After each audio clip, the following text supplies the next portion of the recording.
Jai Hind friends, my name is Satveer Singh and I will teach you some topics of DLED semester 3rd in mathematics, and we are starting Rajan series. Yesterday I uploaded a video that was good, the response was good, and today I am making this second part of this part. Okay, so now let's get यहाँ पे काम करते हैं हम लोग. मैंने काम किया यहाँ पे, मैंने सोचा कि तुम्हें टॉपिक वाइज दूं, लेकिन टॉपिक वाइज में इतना टाइम नहीं है. मैं आपको मिक्स क्वेश्चन करा रहा हूँ, और मिक्स में जैसे व्रत आ गया तो व्रत के बारे में सब कुछ बताना चाहता हूँ. ठीक है, मैं आपको कि व्रत की जीवा क्या होती है, त्रिज्या खंड क्या होता है, क्योंकि ये बार बार क्वेश्चन आ रहे हैं. तो अगर एक बार पढ़ लोगे ना तो ये हमेशा के लिए सही हो जाएगा आपका. ठीक है, फिर आप भूलोगे नहीं से. तो मैं क्या पढ़ा रहा हूँ, पढ़ाने का मेथड ये है, जिससे मान लो अगर तुम मिलाओगे, मैच करोगे फिर उसमें राजन में, तो कुछ क्वेश्चन नहीं मिल पाएंगे, क्योंकि कुछ क्वेश्चन मैं अपना नाम बता रहा हूँ. जैसे व्रत से एक क्वेश्चन आया तो व्रत से मैं रिलेटेड सारी बातें बताना चाहता हूँ फिर तुम्हें. ठीक है, तो इस टाइप से हम पढ़ेंगे. क्लियर है? जैसे समुच्चय का आ गया तो समुच्चय से रिलेटेड हम सारी बातें पढ़ेंगे. समुच्चय कितने प्रकार का होता है, एकल समुच्चय क्या होता है जिसमें एक अवयव होता है, जीरो समुच्चय क्या होता है, वो रिक्त समुच्चय क्या होता है जिसमें एक मतलब कुछ नहीं होता अवयव, कोई अवयव नहीं है, उस रिक्त समुच्चय कहते हैं. 5 से रिप्रेजेंट करते हैं, जीरो बना के काट देते हैं. तो इस प्रकार से हम पढ़ेंगे. ठीक है ना? तो जैसे मान लो एक क्वेश्चन है पहला वाला मतलब कि राजन सीरीज वीडियो नंबर 2 है जिसका. अच्छा, हमारे पास एक क्वेश्चन दे रखा है ना, मैंने आपको बताया था अनुपात समानुपात. तो अनुपात, जब दो अनुपात को, एक अनुपात ये रहा, एक अनुपात ये रहा, जब दोनों को बराबर रख देंगे तो उसे बोलेंगे क्या? उसे बोलेंगे समानुपात. जब दो अनुपात को बराबर रख देते हैं तो उसे बोलते हैं समानुपात. क्लियर है? पक्का? ठीक है. तो जैसे ये हमारे पास है यहाँ पे, ये क्या 16 अनुपात 8, और ये समानुपात का, जहाँ पे 1 2 3 4 समानुपात का है. तो x का मान ज्ञात करना है इसमें. ठीक है, तो एक काम करते हैं हम लोग, इसको फाइंड करने के लिए कुछ नहीं है, देखो ध्यान से सुनना आप लोग, ध्यान से. अगर ये 16 है, 16 है तो क्या हुआ? 8 हुआ, यानी कि हाफ हुआ. तो 18 का भी क्या होगा? हाफ. तो x की वैल्यू आ गई 9. फिर से सुनो, अगर ये 16 है, 16 है, 16 का हाफ क्या हो गया? आधा, 8.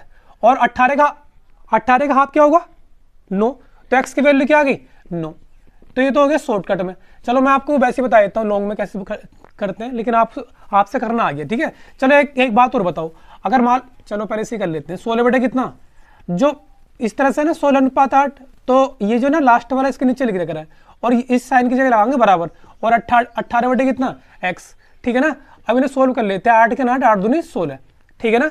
अब क्या बचा यहाँ पे? इधर 2 बचा, तो ये x इधर ले जाओ और ये 2 नीचे ले आओ. चलो मैं यहाँ लिख देता हूँ 2 बराबर कितना? 18 बटे x, और x को मैं इधर ले आता हूँ ऊपर, क्योंकि वो नीचे है.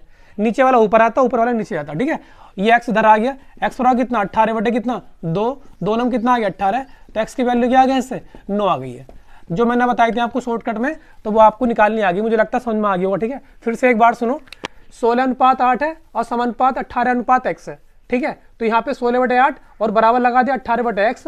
8 के 8 दूनी 16, एक ही टेबल से काटना होता है. ठीक है, ओके फाइन. और ये 18 बटे x, और बस इन्हें कट कर दिया और क्रॉस मल्टीप्लाई करके जो आ गया बस आंसर आ गया.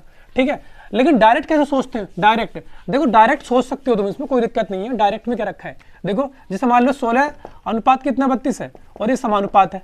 16 अनुपात 32 और समानुपात 18, और यहाँ x इसमें लिख दिया x. तो बताओ क्या आएगा? जब 16 से 32 हो गया, 16 से क्या हो गया? 32 दुगना हुआ, तो वहाँ भी तो 18 का दुगना हो जाएगा, यानी कि x की वैल्यू क्या आ गई? 36. आंसर आ गया. मुझे लगता है क्लियर हो गया होगा आपको. ठीक है, सिंपल बात है और ज़्यादा डिफिकल्ट है नहीं, तो आपको ये क्लियर हो गया होगा. ठीक है ना? Okay fine. तो ये क्वेश्चन हमारा क्लियर हो गया. ये बंदा राजन सीरीज का ये आपका, मैं इसे फिनिश कर देता हूँ यहाँ से, क्योंकि मुझे बहुत सारा समझाना आपको, तो यहाँ स्पेस होना चाहिए बोर्ड पे. व्रत के चाप और उसकी जीवा. देखो व्रत की बात समझते हैं. तो व्रत मैंने बताया था आपसे, व्रत होता है ये वाला. ठीक है, और व्रत कितने बिंदु से मिलकर बना होता है? तो व्रत में होते हैं अनंत बिंदु. ये अनंत बिंदु होते हैं, ये अनंत बिंदु. अनंत कितने बिंदु होते हैं व्रत में? अनंत बिंदु होते हैं. अनंत, पता नहीं कितने भी हो सकते हैं अनंत बिंदु. और जैसे रेखा है, रेखा में कितने बिंदु होते हैं? अनंत होते हैं. रेखा भी अनंत बिंदु से मिलकर बनी होती है. अगर क्वेश्चन आएगा कि रेखा में कितने बिंदु होते हैं? अनंत. कितने होते हैं? अनंत होते हैं. और व्रत में कितने बिंदु होते हैं? अनंत होते हैं. क्लियर है इतनी बात? ठीक है. अच्छा, हम रेखा नहीं पढ़ रहे हैं, अब हम पढ़ रहे हैं व्रत. तो ये व्रत है. अब व्रत की जीवा क्या होती है? चाप. तो चाप तो यही है ना, ये चाप कहते हैं इस आर्क को, और उसकी जीवा. तो मैंने एक जीवा खींच दी. जीवा मैंने बताई थी आपको कल कि जो टच कर रही है, ये तो हो गया व्रत. जो टच कर रही है उसे बोलते हैं स्पर्शी. क्या बोलते हैं? स्पर्श रेखा. स्पर्श रेखा, स्पर्श रेखा. क्योंकि स्पर्श कर रही है, टच कर रही है यहाँ पे एक पॉइंट पे, और जो अंदर काट रही है उसे बोलते हैं जीवा। क्या बोलते हैं? जीवा। और जो सबसे बड़ी जीवा होती है वो जाती है सेंटर से, और उसका नाम होता है व्यास। व्यास एक तरह की जीवा है, लेकिन सबसे बड़ी जीवा है। सबसे बड़ी जीवा का नाम बदल कर रख दिया उन्होंने। अरे यार बताओ मुझे, जब सबसे बड़ी जीवा तो इसका नाम कुछ ना कुछ तो होना चाहिए ना, तो जीवा रख दिया इसका नाम। ठीक है, अब यहाँ पे क्या नाम है इसका? जीवा है। तो ये कहना चाह रहा है कि ये जब एक वृत्त है और जीवा ने काट दिया इसे, जीवा का नाम क्या है? ए बी है। ठीक है, इस कोट ने काट दिया इसे, तो कितने भाग बन गए? एक तो ऊपर का बन गया वाला इतना पार्ट, ये वाला बन गया ये वाला, और एक नीचे का बन गया वाला। तो इसमें इसे कहते हैं वृत्तखंड बोलते हैं। क्या बोलते हैं? वृत्त के चाप और उसकी जीवा के द्वारा घिरा हुआ क्षेत्रफल कहलाता है वृत्तखंड। क्या कहलाता है? वृत्तखंड। आपका ऑप्शन है वृत्तखंड लगा देना। ठीक है, वृत्तखंड। और वृत्तखंड दो प्रकार के होते हैं, एक तो छोटा वृत्तखंड होता है, छोटा, ये छोटा बनाना इतना ही, ये वाला इतना, ये छोटा है, ये छोटा वृत्तखंड है, छोटा वृत्तखंड।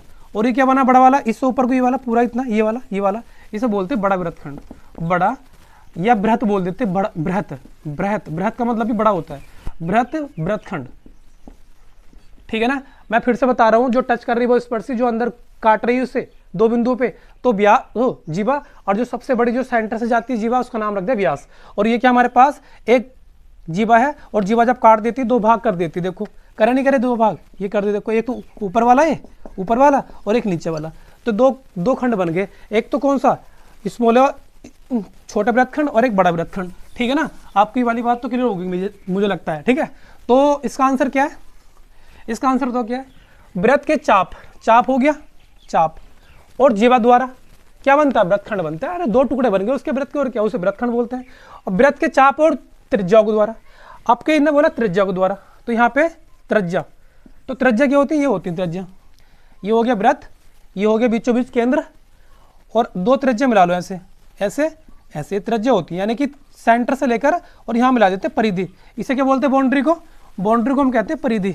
बाउंड्री जो तुम्हारी बाउंड्री है, इसे क्या बोलते हैं? परिधि। तो सेंटर से लेकर कहाँ मिला दो इसे? केंद्र बिंदु से लेकर के परिधि तक मिला दो, तो इससे बोलते हैं त्रिज्या। क्या बोलते हैं? त्रिज्या। तो एक त्रिज्या एरी, और ये हो गया हमारा चाप। तो इनके बीच में क्या बनने, ये वाला एरिया, इस वाले एरिया को हम कहते हैं, इस वाले क्षेत्र को हम कहते हैं त्रिज्याखंड बोलते हैं। क्या बोलते हैं? त्रिज्याखंड। त्रिज्याखंड क्यों बनने आए? क्योंकि त्रिज्या से बन रहा है। त्रिज्याखंड इसलिए बोल रहे हैं क्योंकि यहाँ पे दो त्रिज्या काम में आ रही है, एक ये वाली, एक ये वाली, और बाद में क्या आ गया? चाप आ गया। ठीक है, तो यहाँ भी त्रिज्याखंड कितने दो प्रकार के होंगे। एक तो बना छोटा वाला ये, ठीक है, जो वो नहीं होता पिज्जा का मतलब वो तो होता है पिज्जा, वही त्रिज्याखंड होता है समझ लो। ठीक है, एक ही ऊपर वाला इतना बड़ा है, ये वाला इतना, ये वाला बड़ा वाला। तो जो त्रिज्याखंड होते हैं दो प्रकार के होते हैं, एक तो बड़ा त्रिज्याखंड, और एक क्या होता है? एक होता है छोटा वाला, ये वाला, ये छोटा वाला है, तो ये छोटा त्रिज्याखंड। आपको बस ये ध्यान रखना है कि त्रिज्या से क्या बनता है? अरे त्रिज्या से मतलब कि त्रिज्याखंड ही बनेगा ना यार। और यहाँ पे क्या वृत्त से क्या, वो जो तुम्हारे पास जीवा है तो उससे क्या बनेगा? वृत्तखंड बनेंगे। ठीक है, दो खंड बनेंगे, और ये भी दो प्रकार के होते हैं, छोटा वृत्तखंड और बड़ा वृत्तखंड। और ये क्या? छोटा त्रिज्याखंड और बड़ा त्रिज्याखंड। क्लियर है आपको? तो मुझे लगता है क्लियर हो गया होगा। ठीक है, ओके फाइन। अब परिधि पता लग गई आपको। ठीक है, वेरी गुड। अब यहाँ पे मैंने ये बता दी दो आंसर आपको, ये क्लियर हो गया। स्पर्शरेखा क्या होती है? वही जो वृत्त है और वृत्त को वो टच करके जा रही है किसी एक बिंदु पर, ध्यान रखना एक बिंदु पर। और जीवा कितने पर काटती है? दो बिंदु पर, ये वाला और ये वाला। ठीक है ना, तो स्पर्शरेखा पता लग गया आपको, जीवा पता लग गई है, ये स्पर्शरेखा है, स्पर्शरेखा, और ये क्या है? ये जीवा है। Okay fine.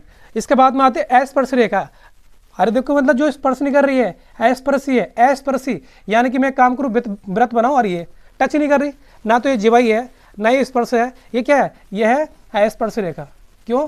क्योंकि ये स्पर्श नहीं कर रही है। और वृत्तखंड क्या होता है? बताया था मैंने अभी। वृत्तखंड क्या होते हैं? जो चाप से, फिर से बता देता हूँ, चाप ये रहा और ये जीवा बना दी, तो जीवा और चाप के बीच में जीवा ये रही और चाप ये रहा, तो इसके बीच में क्या बना? इसके बीच में बना वृत्तखंड। और त्रिज्याखंड बता दिया मैंने, दो त्रिज्या ले लो ये वाली, और जो बना ये त्रिज्याखंड। मैं दोबारा बता रहा हूँ, ठीक है, ध्यान रखना। ये वाला किसी वृत्त पर बाहर से कितनी स्पर्शरेखा खींच सकते हैं? तो वृत्त है, देखो वृत्त की सारी बातें बता रहा हूँ मैं, और प्रैक्टिकली अंडरस्टैंडिंग बता रहा हूँ। ठीक है, आपको समझ में आ जाएगा। तो जैसे हमारे पास क्या है, ये हमारे पास क्या वृत्त है, ये वृत्त देखो यहाँ पे, ये वृत्त है, और वृत्त पर कितनी बाहर से, ये बाहर बिंदु ले ले, चलो यहाँ ले लो, यहाँ ले लो, कहीं भी ले लो आप, मैंने यहाँ ले लिया, तो इस पर चलो यहाँ ले लेते हैं, इस पर कितनी स्पर्शरेखा खींच सकते हो? इस पर खींच सकते हैं, एक इधर वाली खींच दी और एक इधर वाली खींच दी है, एक ही वाली खींच दी, तो इस पर दो स्पर्शरेखा खींच सकते हैं। एक कौन सी, ये वाली हो गई और एक ये वाली होगी। इसका नाम रख दो ए बी और ए इसका नाम सी। तो ए सी आर दोनों की दोनों लंबाई में क्या होंगी, बराबर होंगी। देखो प्रूफ करने का टाइम नहीं, क्योंकि मैं बता चुका हूँ वहाँ पे, ठीक है, और मैं इसे प्रूफ करूँगा, इसकी कंस्ट्रक्शन करेंगे। तो अभी कंस्ट्रक्शन करने की बात नहीं चल रही, क्वेश्चन इतना मालूम करेगा किसी वृत्त के बाहर के बिंदु से कितनी स्पर्शरेखा खींच सकते हैं। तो दो खींच सकते हैं, एक ऊपर इधर एक नीचे। चलो यहाँ से खींच के देख लो, एक बार यहाँ से खींच के देख लो, एक इधर खींच देंगे एक इधर खींच देंगे, मतलब एक बिंदु से केवल दो ही खींचेंगी।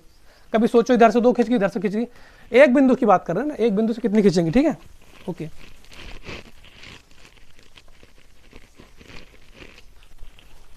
क्लियर है आपको बात, ठीक है। अब इसके बाद में क्या है, ये बात आपको क्लियर हो गई होगी। बाहर के बिंदु से दो खींच सकते हैं, अंदर, और अगर वृत्त पे एक बिंदु हो तो क्या होगा, ये बिंदु मान लो, तो कितनी स्पर्शरेखा खींचेंगे, एक ही खींचेगी। एक बिंदु पर एक स्पर्शरेखा खींचेगी, ध्यान रखना, एक बिंदु पर एक स्पर्शरेखा।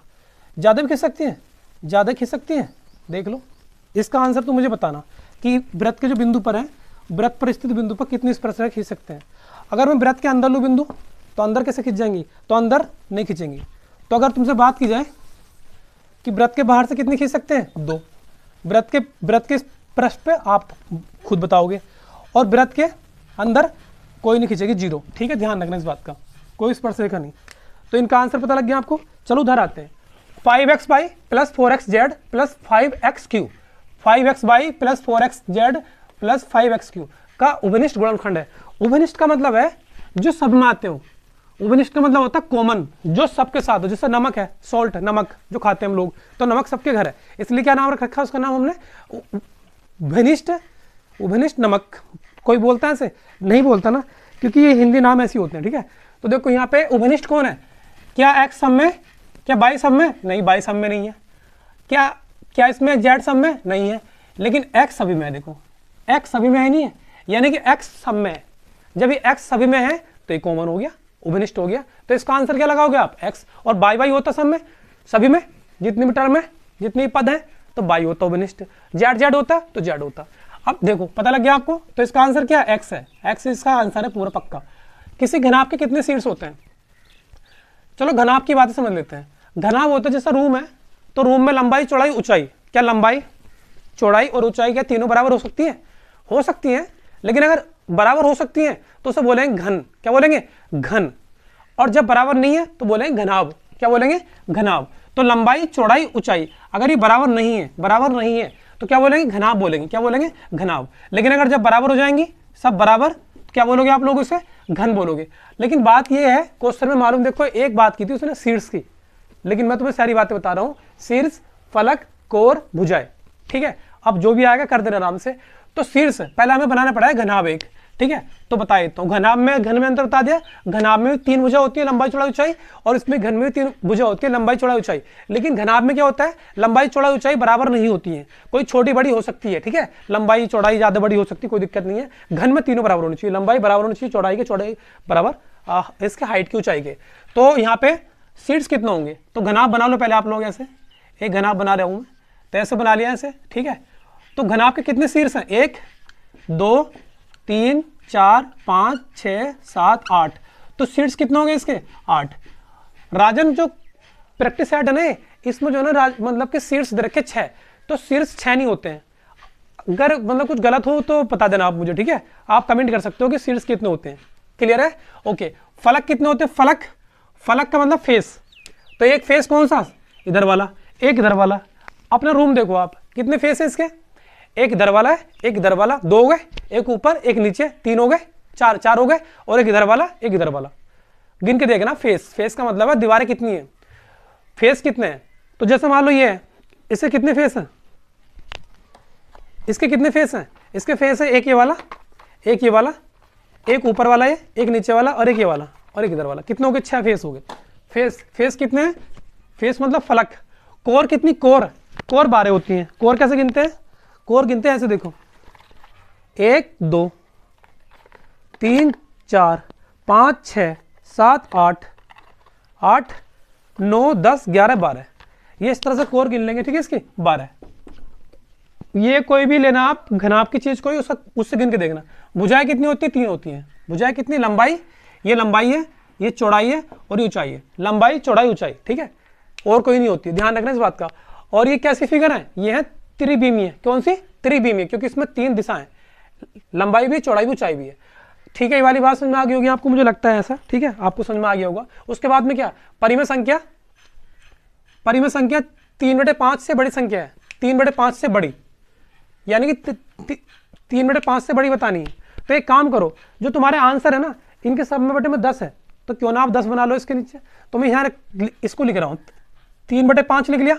अब नीचे मुझे 10 चाहिए, तो मैं एक काम करता हूँ, 2 से ऊपर नीचे, देखो गुणा करते हैं ऊपर तो नीचे भी करते हैं, भाग करते हैं तो ऊपर नीचे, जहां भी करते हैं जो काम दोनों तरफ करते हैं, तो ऊपर भी नीचे भी 2 से। क्यों करा 2 से? 5 दूनी 10 हो जाएगा 10 बनाने के लिए। तो कितना आ गया? ऊपर के ऊपर से गुणा कर दो इसकी, इसमें तो कितना हो गया? 6, और ये कितना? 5 दूनी 10, तो कितना आ गया? 6/10। तो इससे बड़ी कौन सी है? तो ये तो है नहीं, 4/10 है, ये भी नहीं है, ये भी नहीं है, ये है। तो इससे बड़ी बतानी थी ना, तो बड़ी आ गई वो 7/10। देखो ठीक है ना, 7/10 हो, क्योंकि 6/10 आया ना, तो वो उससे बड़ी 6/10 है, 7/10 है। ठीक है, अब इसके बाद में आता है x² + x + 1/4 का गुणनफल है। तो हमारे पास एक फॉर्मूला होता है, ध्यान सुनना, a + b का होल स्क्वायर बराबर होता है a² + b² प्लस कितना? 2ab। क्लियर है? ये वाला फॉर्मूला होता है हमारे पास एक, या इसको ऐसे लिख लो आप घुमा के, a² प्लस कितना? 2ab और प्लस कितना? b²। ये फॉर्मूला होता है। चलो इसको लिख लो आप यहाँ पे। गिवन क्या हमारे पास? x² + x प्लस कितना? 1/4a। तो x² लिख दिया मैंने ऐसे। और क्या मैं इसको ऐसे कर सकता हूँ? कैसे कर सकता हूँ? मैं कर सकता हूँ इसे 2 इंटू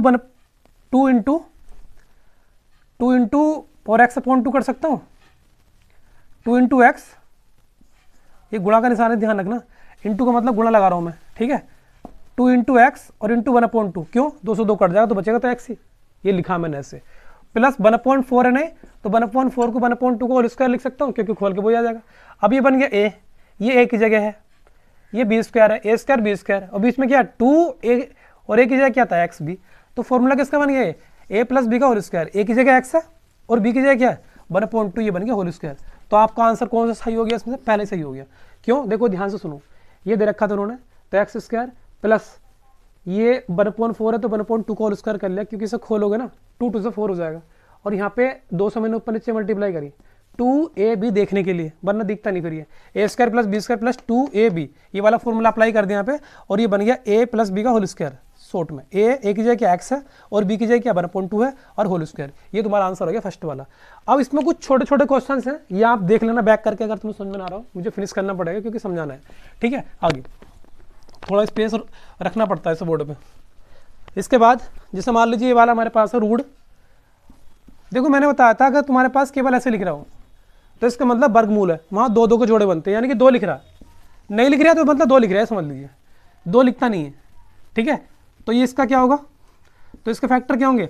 8 × 8, तो इसका आंसर आ गया 8, क्योंकि इसमें 2 2 के पेयर बनते हैं, तो 1 निकाल लेते हैं बस। करेक्ट। लेकिन यहाँ पे क्वेश्चन कुछ और ही है।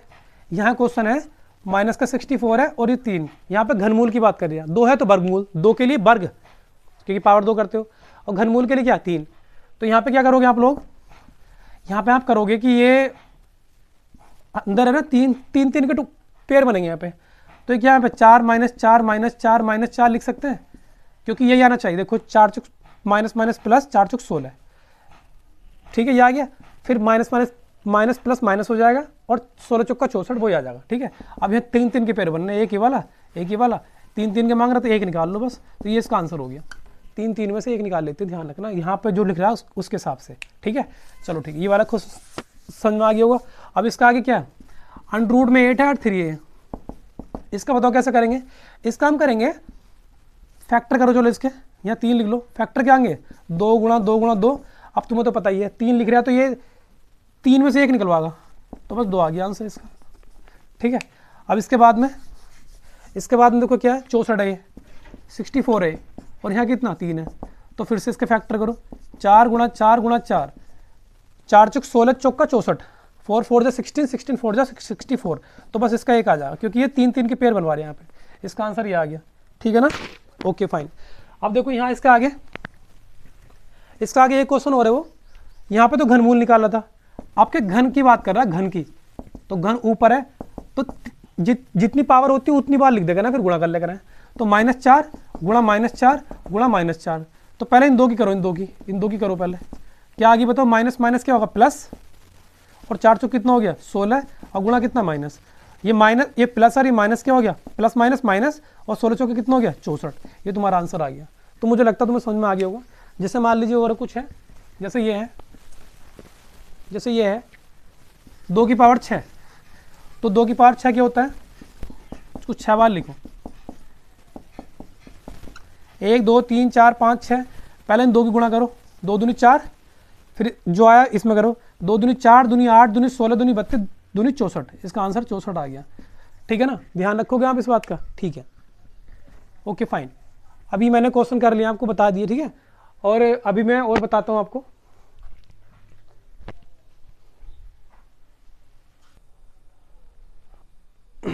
ओके फ्रेंड्स, तो इसमें कुछ और बातें सीखते हैं हम लोग। ठीक है, मैंने कुछ क्वेश्चन और लिखे हैं आपके लिए ताकि आप इससे जल्दी सीख जाओ। ठीक है, तो देखो ये सिंपल क्वेश्चन है, मैं आपको बताऊंगा आइडिया इनका, आपको फिर समझ जाना। समुच्चय की अवधारणा सर्वप्रथम किसने दी? तो सर्वप्रथम दी थी जॉर्ज कैंटर ने दी थी, जॉर्ज कैंटर। इसे आप याद करना। ठीक है, इसमें कुछ बताने की बात नहीं है क्योंकि ये इन्वेंटर है, तो इसका नाम तो फिक्स यही होगा। समुच्चय के प्रकार, अब देखो समुच्चय की बात करते हैं, अब समुच्चय खत्म हो जाएगा आज आपका। ठीक है, समुच्चय क्वेश्चन जहाँ पे आएंगे आप उड़ा दोगे उन्हें। समुच्चय प्रकार क्या है?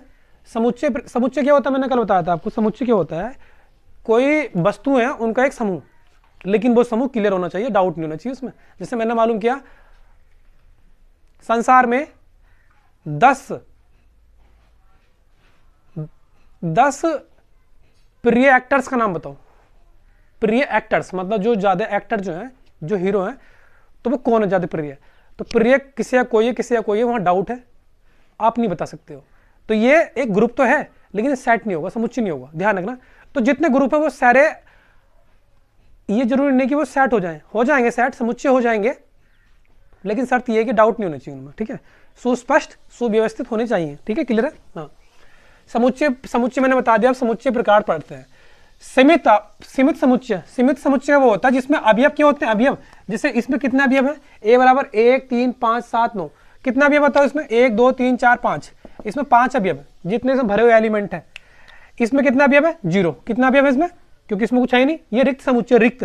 तो देखो यहां से तुमने क्या सीखा, जिसमें 5 एलिमेंट है, 5 मतलब 5 वो उसे बोल देंगे अवयव। जहां पे कोई भी एलिमेंट नहीं है ये, और इसे इससे भी रिप्रेजेंट करते हैं 5 से। किससे करते हैं, 0 काट दो।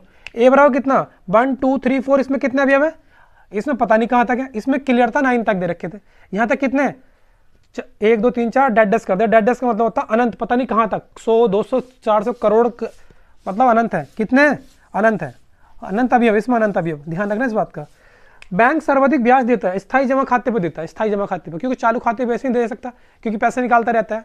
ठीक है, धारक पैसे निकालता रहता है। और जो आपका सावधि जमा खाता है उसमें तो किस्त जमा होती है, ठीक है आपकी, और जो एफडी होती है वो मिल जाता है, उस पर ज्यादा ब्याज नहीं मिलता है। आपको जो ब्याज मिलता है स्थायी जमा खाते में मिलता है, ध्यान रखना इस बात का।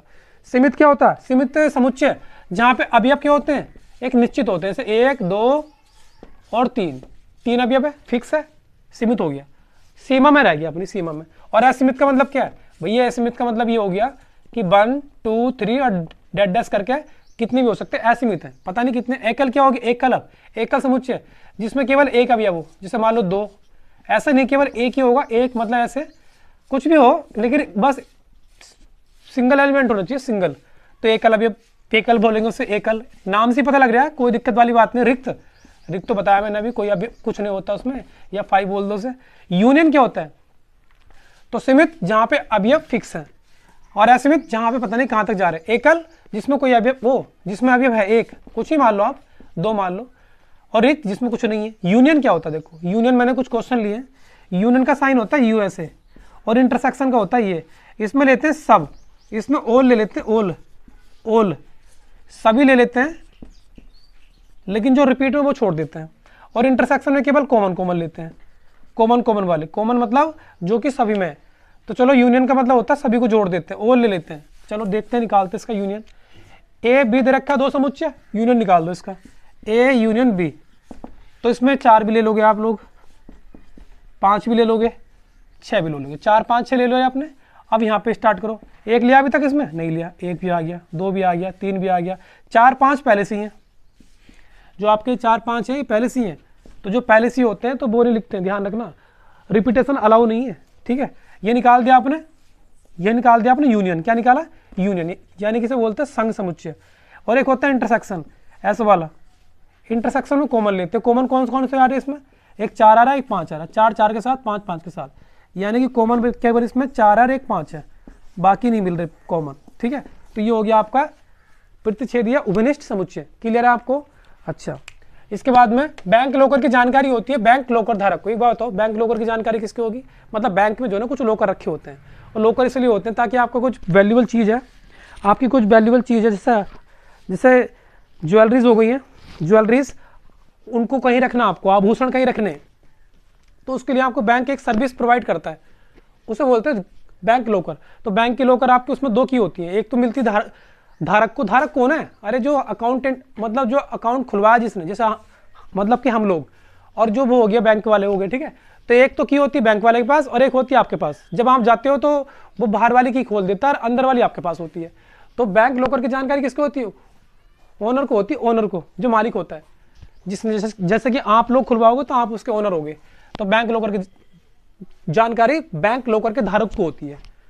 दो की होती है, एक तो बैंक वालों के पास होती है और एक आपके पास होती है, ठीक है। और हाँ, बैंक वालों को भी पता नहीं होता कि आपके लॉकर में क्या रखा है। इस बात की जानकारी केवल आपको होती है, गुप्त होता है, ध्यान रखना इस बात का। ये क्वेश्चन मालूम किए जा सकते हैं। सांख्यिकी क्या है? सांख्यिकी इसे बोलते हैं स्टैटिस्टिक्स। स्टैटिस्टिक्स में क्या होता है कि जो आपके डेटा है, डेटा कलेक्शन, जैसे बड़ी बड़ी कंपनी है वो अपना शेयर अपना कैसे कलेक्ट करती है? शेयर, उनको डेटा, कितने कितने नंबर होते, कितने कितना हाइट, मतलब क्या बिका, क्या बेचा, क्या पाया, कैसे कैसे करा। तो पूरा हिसाब किताब जो है ना, जो पूरा हिसाब किताब लगाने की जो वो है ना सिस्टम है ना, वो सांख्यिकी में आता है। बैंक वाले यूज़ करते हैं, जो बड़ी बड़ी शेयर कंपनी है, जो फैक्ट्रीज हैं, उनमें जो डेटा होता है, कितने पैसे उसको दिए, कितने पैसे लेन देन हुआ, उनको एक ग्रुप में रखना, एक मैट्रिक्स बनाना, उसे बोलते हैं सांख्यिकी। ध्यान रखना इस बात का, शॉर्ट में बता दिया। इसकी इकाइयाँ होती है 3, एक तो माध्य मीन, और एक क्या होता है माध्यिका, और एक होता है बहुलक। तो माध्य में ऐसे बताया तो आपने पढ़ रखा है, जैसे मान लो 2 4 6, इसका माध्य निकालना आपको, तो निकाल लो माध्य इसका, सबको जोड़ दो, 2 प्लस सबको जोड़ दो ऐसे, 1 2 4 6 6 12, और कितने से भाग करेंगे? 3 से, क्योंकि पद कितने 3 है, तो 3 चौक कितना हो गया? 12, ठीक है। तो बस ये आ गया तुम्हारा आंसर। या शॉर्टकट में तो जो बीच में है बस वही तुम्हारा माध्य निकल गया था बीच में। लेकिन ध्यान रखना, संख्या क्रमागत होनी चाहिए, लगातार होनी चाहिए। जैसे मान लो तुम्हारे पास 8 है और ये 9 है और ये 10 है, तो ये क्रमागत है, तो इसका वो आगा 9। ध्यान रखना कैसे, चाहे कर लो, आप लोग कर लो इसे, चलो करते हैं। तो 8 9 17, 17 10 कितना होगा? 27, और पद कितने? 3 है, 3 9 27, देखो आगे नहीं आ गया 9, ठीक है ना। माध्यिका थोड़ी अलग है, मैं इसे कल बताऊंगा आपको। माध्यिका एक अच्छा टॉपिक है, थोड़ा बड़ा टॉपिक है, इसलिए वीडियो ज़्यादा बड़ी हो जाएगी। बहुलक क्या होता है? जैसे आपके पास कोई डेटा है, नंबर्स हैं, 2 2 4 6 4 8 9, बताओ इसमें सबसे ज़्यादा जो रिपीटेशन है किसकी है? सबसे ज़्यादा रिपीटेशन किसकी है? 4 की है। 2 कितनी बार आ रहा है? 2 आ रहा है, केवल 2 बार। 4 कितनी बार आ रहा है? 1 2 3 बार आ रहा है, और 6 सिंगल टाइम आ रहा है, 8 भी सिंगल टाइम, 9 भी एक बार आ रहा है। तो यानी कि 4 सबसे ज़्यादा है। तो जिसकी पुनरावृत्ति सबसे ज़्यादा होती है उसे क्या बोलते हैं? उसे बोलते हैं हम लोग बहुलक बोलते हैं। तो जैसे मान लो इसका बहुलक क्या होगा? 4 होगा, तो आप लिख दोगे आंसर। सो अगर आपको इस तरह की वीडियो पसंद आ रही है तो आप बता दीजिए मुझे, मैं आपको ये वीडियो बनाता रहूँगा। Thank you very much for watching this video and you have a great day. और ऐसी स्टडी करते रहिए ताकि आपकी बैक ना लगे, क्योंकि मैथ में बैक लग जाती है। Thank you very much.